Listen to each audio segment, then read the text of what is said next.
And it is Tuesday, so that means Jason is with us tackling an issue with the driving that is driving you crazy. Yeah, Jason, it's some confusing lanes in Louisville this time. It's all from a change in the way that they built one of the roads, or they changed out, so it's confusing. At least this one guy, Louie from Louisville, who wrote to me saying, that's really his name. Yeah, it's really Louie from Louisville. And he wrote to me saying, what's driving you crazy? The city of Louisville changed Via Appia from 2 lanes to a 1-lane road with a very wide bike lane and a very wide unusable left lane. There are no signs in place about how this is supposed to work, and the striping is confusing. This has made making left turns a real challenge, especially during busy hours with traffic being pushed down to 1 lane.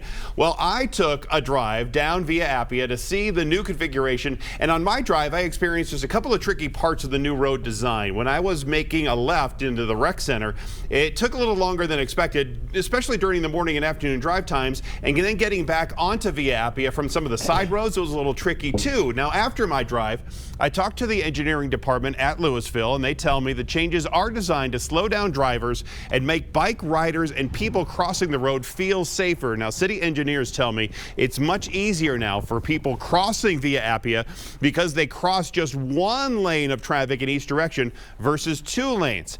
The only trouble I had with the new configuration with the left turns onto Via Appia, getting into that there's a little short holding area that you're supposed to do when you make that left. During heavier traffic, it's a little bit tougher to get in there. Now, city engineers tell me the merge area allows vehicles to cross Via Appia, get to a safe place, then they can merge with traffic coming from the right, which allows drivers to make 1 decision at a time and not several. Now, without these little turn lanes right there, drivers, they say, would need to find a gap in traffic coming from both directions and then pull out and make that left. So far, the city has received both positive and negative feedback like yours after the design changes, but most notably, welcome improvements have been drivers going slower in the corridor and pedestrians spending significantly less time in potential conflict with vehicles, making the road safer for them to get across. Now, the city traffic department tells me they will continue to monitor and collect data over the next few years, but the changes are here to stay, Louie. So